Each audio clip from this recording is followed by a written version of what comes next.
Chapter 12 A Midsummer's Night Dream Part 2 Learning Objectives 1. The idea that things are not necessarily what they seem to be. 2. A dream is not real even though it seems so at the time we experience it. 3. Understanding the difference between appearances and reality is also explored. Warm up. Write about William Shakespeare. Let's see how well you know about him. Born, nationality, occupation. What was he famous for? Would you have liked to meet him? What would you have talked about? William Shakespeare, 1564 to 1616, often called the English national poet, is widely considered as the greatest dramatist of all time. He is recognized as one of the literature's greatest influences. Though little is known about William Shakespeare's personal life, his works such as Hamlet, Romeo and Juliet, and King Lear have influenced literature and theatre for over 400 years. Now, the scene turns to Hermia, who made good her escape that night from her father's house. She met her beloved Lysander waiting for her at the appointed place, and they began to walk in the direction of his aunt's house. They had hardly travelled halfway through the woods when Hermia began to feel tired and exhausted. Lysander, come Hermia, we shall both rest here on the banks of soft moss till morning. For when we have rested well, we will be able to move faster in the morning towards our destination. Saying this, they both fell to the ground and lay down a little apart from each other before falling into deep sleep. Soon Puck, the naughty sprite, came across them. Puck, aha! This must be the handsome young man and this must be the beautiful lady whose love he rejects. Oberon must be referring to this couple. They are alone together, so she must be the first that he would see when he wakes up. Without tarrying much longer, he poured out the juice of little purple flower on Lysander's eyelids. Unfortunately, Lysander felt the juice droplets and woke up suddenly. The first person he saw was Helena, who just happened to come into his view. Puck's assumption that Lysander would see Hermia first when he wakes up was a big blunder indeed. Lysander, you are more beautiful than Hermia, like a dove that is more beautiful than a raven. I can run through fire for you, my love. My heart beat. And he continued to pursue Helena, expressing his love in extravagant admiration as a love-lost man. Helena, hearing such remarks come from Lysander, whom she knew was her friend's lover and engaged to marry her, was astounded and furious. She thought Lysander was making fun of her. Helena, oh, was I born to be mocked and scorned by everyone? Enough is enough, young man. Here I am languishing for a gentle look or even one kind word from Demetrius. But you, sir, why must you pretend to mock me in this manner by pretending to love me? I thought, Lysander, you were kinder than him. Meantime, Hermia suddenly woke up and seeing herself all alone, she got up and began to wander around in the woods. Wondering what happened to Lysander, on the other hand, Demetrius, unable to locate either Hermia or his rival Lysander, was beginning to get tired with his fruitless search and so fell asleep. Oberon found Puck wondering what to do and looking at Demetrius, who was fast asleep. Oberon, tell me what happened, Puck. Puck, Your Majesty, I'm sorry. I made a blunder in applying the love charm to another man's eyes, believing him to be this fellow sleeping here. Now, what to do? Oberon then proceeded to touch Demetrius' eyelids with the love juice.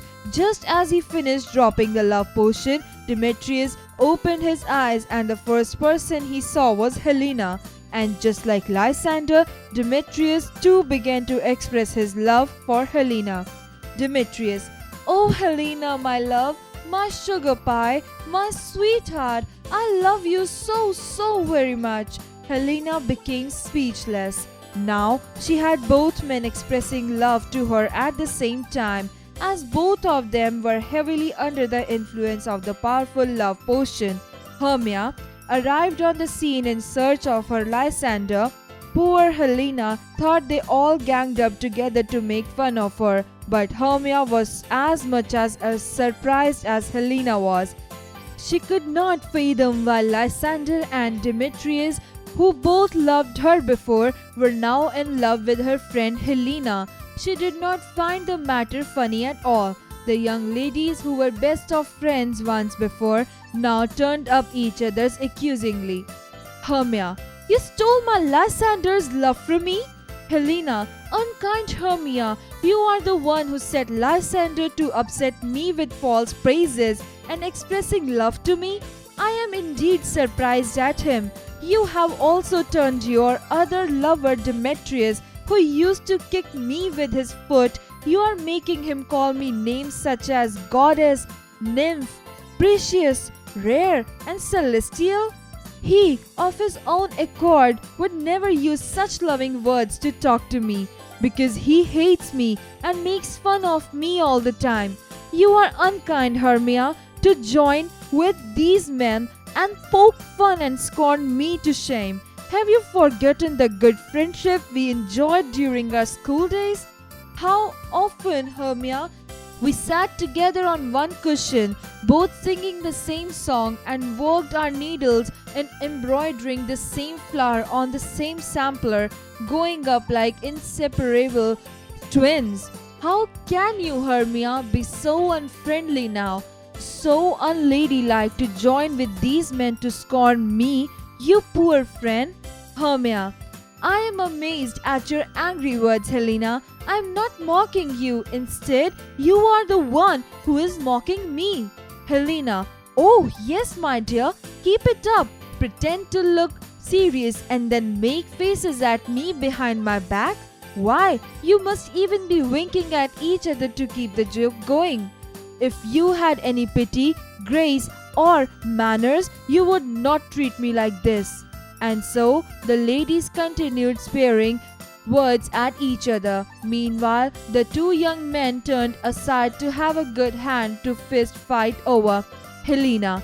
In the bargain, they moved away from the ladies, tumbling like roaring lions, trying to prove whose love was stronger by sheer strength. Suddenly, Helena and Hermia realized that the men had gone away from their side. So they set off once more in search of them and wandered off wearily deeper into the woods. Scene 2. Fairy King Oberon and Puck had witnessed the quarrels and listened intently. Oberon, was all this a mistake, Puck, or did you play your usual tricks? Puck, honestly, O King of Shadows, it was a mistake. Did you not tell me to recognize the man by his Athenian clothes? However, I find these goings on very humorous and I'm not sorry that this has happened.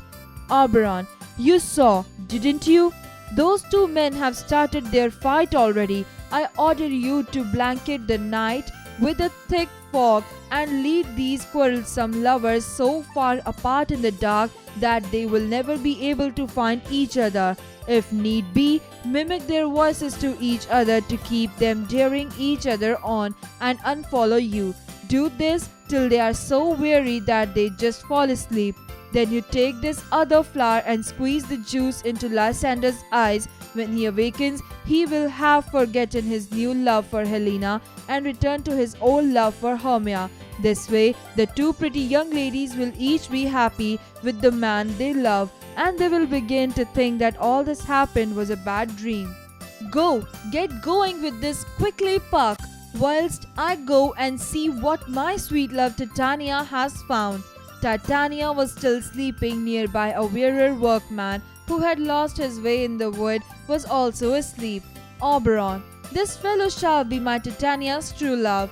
He magically fixed an ass head over the wearer. The fit was excellent, as if it might have grown up his own shoulders. However, the fixing of ass head woke the weaver up, and unconscious of what Oberon had done to him, he wandered towards the bower where the fairy queen slept. Titania, opening her eyes. Oh, what kind of angel do I see? Are you as wise as you are handsome? The juice of the little purple flower was beginning to take effect. Weaver. Why, madam? If I was wise, I would have enough sense to get myself out of these woods where I am lost. Titania. Please don't wish yourself out of the wood, for I am not an ordinary spirit. I love you. See, come with me and I will give you fairies to look after you. Titania called 4 of her fairies, namely Pea Blossom, Cobweb, Moth and Mustard Seed. Titania to fairies. Look after this sweet gentleman, hop in his walks and skip in his sight. Feed him with grapes and apricots and steal the honey bags from the bees for him. Titania to Weaver. Come, sit with me and let me stroke your lovely hairy cheeks, my darling, and kiss your beautiful long ears. Weaver. Where is Pea Blossom? Pea Blossom. I am here, sir. Bottom. Weaver. Scratch my head. Where is Cobweb? Cobweb. Here, sir. Bottom. Good for you, Cobweb. Now go and bring me the honey bag from the red bumblebee on the top of that thistle over there. Do not make too much trouble, Mr. Cobweb, and take care that the honey bag does not break. I should be sorry if you were drowned in honey. Now, where is Mustard Seed? Mustard Seed. I'm here, sir, at your service. What can I do for you? Bottom. Scratch my head, help. Pea Blossom to scratch my head. I must go to a barber for a shave, Mr. Mustard Seed, for I think I am astonishingly hairy about the face. Queen. My love, my sweet love, what would you like to eat? I have a brave fairy who can find the squirrel's hoard and fetch you some new nuts. Bottom. I would prefer to have a handful of peas. He now began to have an ass appetite with his ass head. But please let none of your people disturb me, for now I would like to sleep. Queen. Sleep then. I will wrap my arms around you. Oh, how I do love you. How I adore you. When Oberon, the fairy king, saw the weaver sleeping in the arms of the queen, he came to her and scolded her with having lavished her love upon an ass. She could not deny it, as the weaver was lying there asleep in her arms, with his ass head crowned with flowers by her. Then Oberon continued to tease his fairy queen for more time. Suddenly, in the midst of his teasing, he asked her to give him the changeling boy, and she did so. Without further 21. Once getting what he wanted, Oberon then took pity on the disgraceful situation and poured some of the juice of the other flower onto Titania's eyelids, and the fairy queen immediately recovered her senses. She was thunderstruck at the sight of Bottom. Titania. I loathe the sight of the strange monster. Oberon then ordered Puck to remove the ass head from Bottom and leave him to finish his nap with own fool's head upon his shoulders. Oberon and Titania became good friends once again. Oberon then narrated the story of the young lovers in the woods, their midnight quarrels, and she agreed to go with him to see the end of their adventures. The fairy king and queen soon found the 4 Athenians asleep on the grass, quite so close to each other. Puck tried to make up for his mistake and worked hard to wake up for his mistake and worked hard to bring them all to the same place without anyone realizing that the others were there. He then carefully removed the charm from Lysander's eyes with the juice of fairy king had given them. Hermia woke up first. She turned and saw her lost Lysander asleep so near her and kept looking at him, wondering at his strange unfaithfulness. Lysander, upon opening his eyes, saw his dear Hermia and came to his senses, and the memory of all his love for Hermia flooded back. They began talking to each other at once, wondering if these things had really happened or whether they were both dreaming the same bewildering dream. By now, Demetrius and Helena too woke up. The sleep had calmed Helena's anger and she listened to Demetrius with delight. Demetrius, do you know how much I love you, Helena? Helena to Hermia, please forgive me for all the unkind words I said to you. Hermia, you too, Helena, need to forgive me for misunderstanding you and saying horrid things to you. Please forgive me. By this time, Hermia's father Hugus arrived there in search of his runaway daughter. Demetrius to Hugus, Sir, I no longer neither love your daughter nor desire to marry her. Please do not oppose her marriage to Lysander, whom she loves. I love my Helena and desire to marry her only. They all mutually agreed to be married on the fourth day, that fateful day that Hermia was condemned to death. Instead, it would be a day of rejoicing and merriment at a joint wedding celebration of the two friends, Hermia and Helena, to their true loves.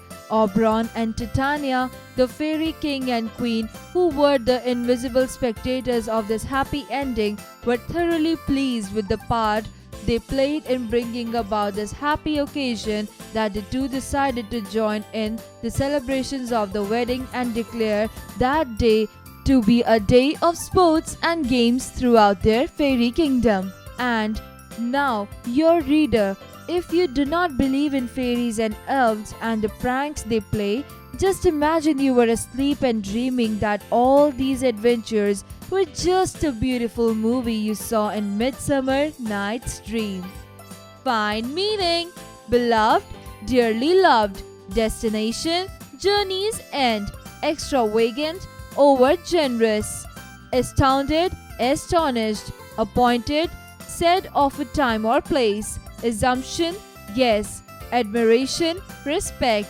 Furious, angry. Exercises, creative expression. Tell your story. Imagine yourself as William Shakespeare and the year is 1576. How would you give a twist to this drama? Cross-curricular connect. Learning by doing. Do some research into Elizabeth theatre design. Then discuss how you would stage each scene of A Midsummer Night's Dream. You might also want to view the 1999 film version of the play or a live theatre production and evaluate their scene production. Do you agree with the choices made? Exercise time. Answer the following questions. 1. What effect did Puck's blunder have on both the couples? Answer. Puck mistakes the Athenian and puts the flower juice on the eyes of the sleeping Lysander.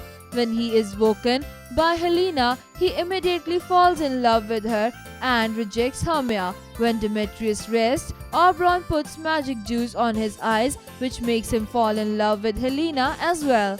2. Why did Hermia and Helena quarrel? Answer. Hermia begins to suspect that Helena has somehow acted to steal Lysander's love from her, and she summarizes that because she is short and Helena is tall, Helena must have used her height to lure Lysander. She grows furious with Helena and threatens to scratch out her eyes. 3. Name the 4 fairies of Queen Titania. Answer. Pea blossom, cobweb, moth and mustard seed. Number 4. What prank was played on Titania by King Oberon?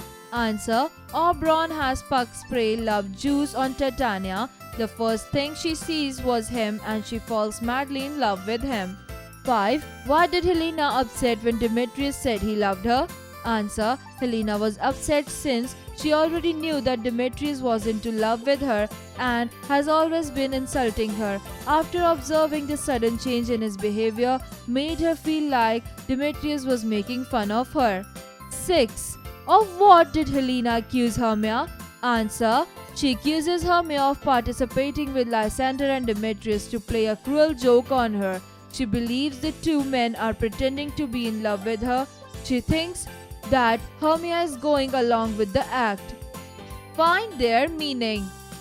1. Exhausted, tired. 2. Raven, to seek plunder or prey. 3. Blunder, stupid, mistake. 4. Languish, to be or become feeble, weak or enervated. 5. Fruitless, not successful. Tick the right options. 1. Who made good escape that night from her father's house? 1. Helena. 2. Lysander. 3. Hermia. Answer: Hermia. 2. What did Puck pour out on Lysander's eyelids? 1. Water. 2. Juice of the purple flower. 3. Medicine. Answer: 2. Juice of the purple flower. 3. As per the mutual understanding, who married to whom at last? 1. Hermia to Lysander. 2. Helena to Demetrius.